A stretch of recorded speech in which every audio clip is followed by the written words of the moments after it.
get your putters, the heel of your putter right on that, and then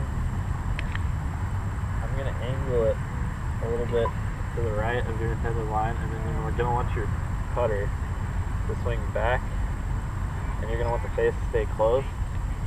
Then when you come through, you're going to want to swing outside and have the face still closed and turn over. And what that's going to do is it's going to help you eliminate sliding. It's going to let you close the club face through impact, basically.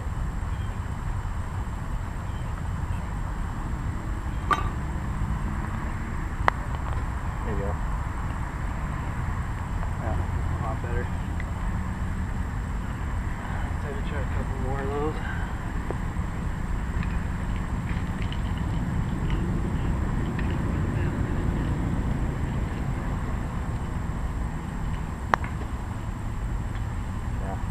Better. Another thing this will do is this will help you figure out when you're missing. If you're missing right, it's because you're not closing the club face. If you're missing left, it's because you're closing it too quickly, basically. None of it's going to be because of the stroke now.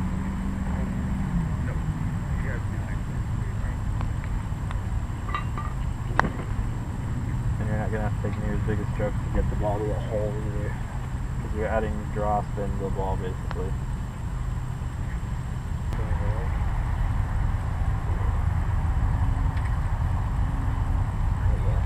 Good. Alright, let's see. Have you just take a couple strokes and work on just keeping the putter in between those. Might need to move them a little bit based on the break, but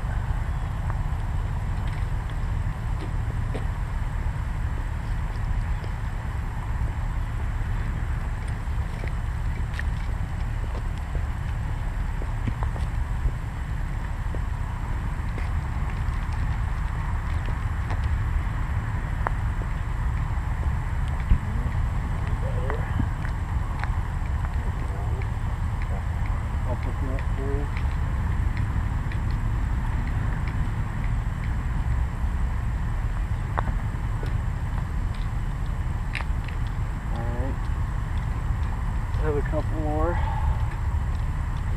Thank you.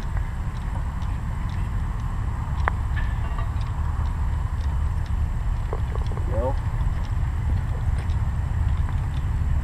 Help.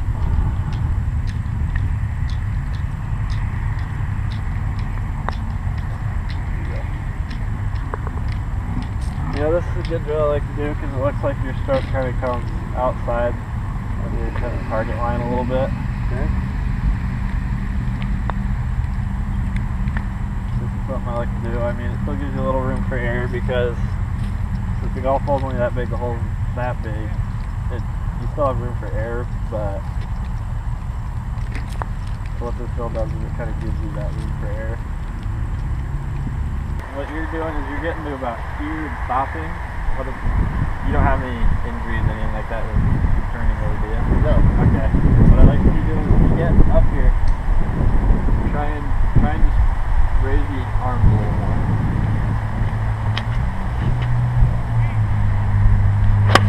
There you go. Now, usually when I take too big back swing, that tends to lead to over swinging for me. Yeah, which doesn't what usually I work say out that well. is,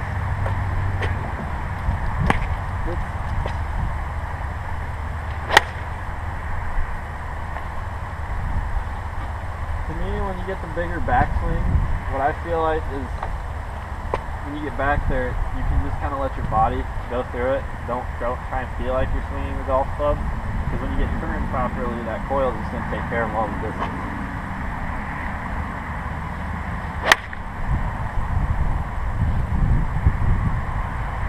That is when you do start feeling yourself start to pull the ball a lot. A drill I like to do is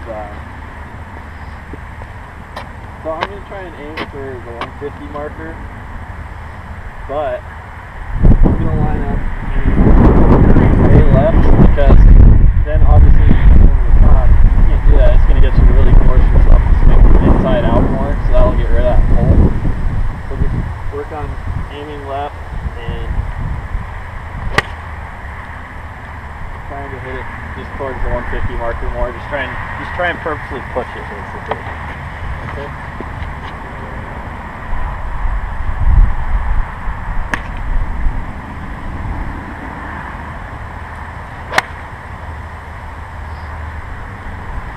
All right, yeah. Hit a couple more like that, and then go back to your normal swing and see what it feels like. Okay.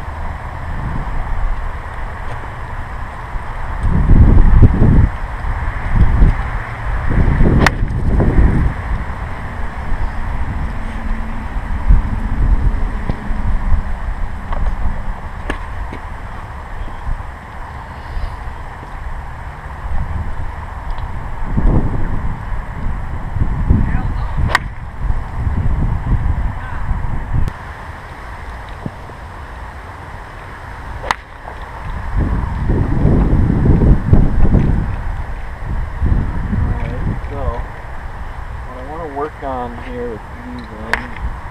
Do you like to hit a draw then? Or is it kind of something that's kind of naturally? It's natural. Let me try. Let's see if it's a little more normal. It's not a normal swing. All over this here. I don't know what to do. That's pretty slow. Okay. Yeah, that's a nice little draw to it. So, what it looks like to me with your normal swing is when you get up, you get a little bit at the top. So when you're open, it's going to be like this at the top, because when you come down, it's open already. So I'm laying off like this?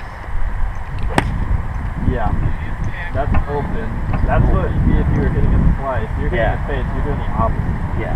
So I'm actually curled too much. So what I'd like to see you do is to work on the club face position. It's all about where your wrist is pointing.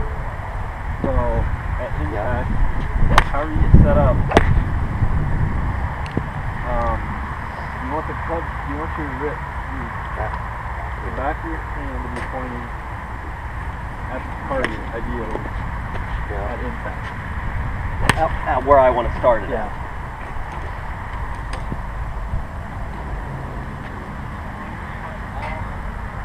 So then I need to come at least on the back so I can't come like this. I have to just lay it a little bit more. You ideally want to come up and back on the same plane. Just like that. Exactly where I aimed. Yep, that was really good. So, for you, what I would do is, even without balls, I would just work on getting it back, and then when you come back down, just work on stopping at impact and see where your hand is pointing out where your club face obviously will be open, closed. And to me, your swing has a pretty good shape to it, arc-wise. I'd say mainly just work on where your hand's pointing, because that seems to be when you miss the most. Yeah. Okay.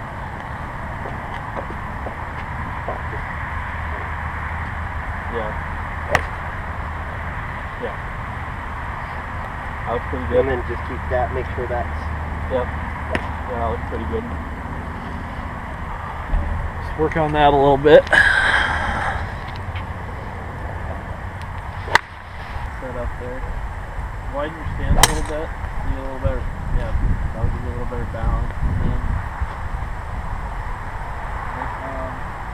get your shoulders on even planes to keep. They're kind of pointing up a little bit. So generally, wherever your shoulders are pointing,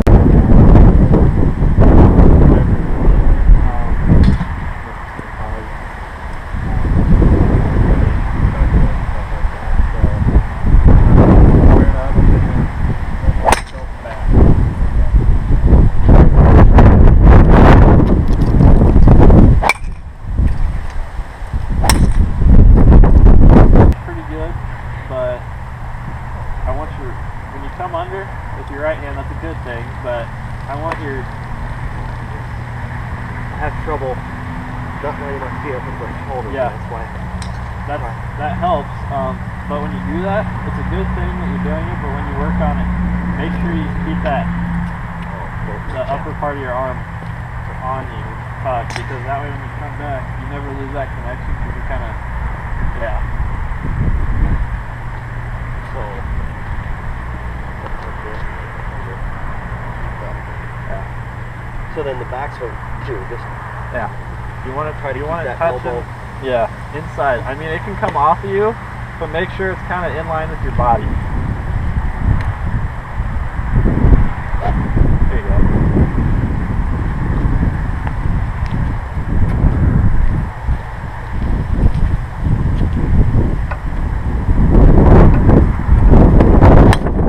There you go.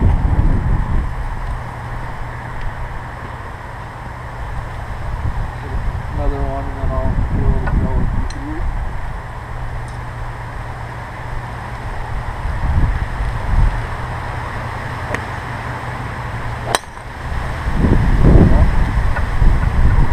Alright. Looks like you're getting pretty good. Don't lose it. Yeah, just take a couple practice swings. Let it fall after. Yeah, that's fine if you want to. Yeah, that looks pretty good. Do another one here and then just practice the ball.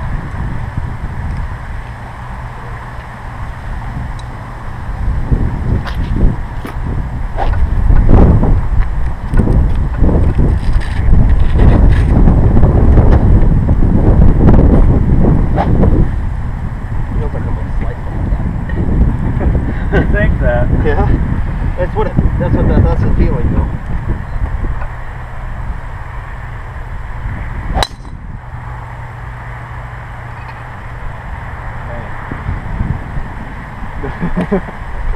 Keep working on that. All right.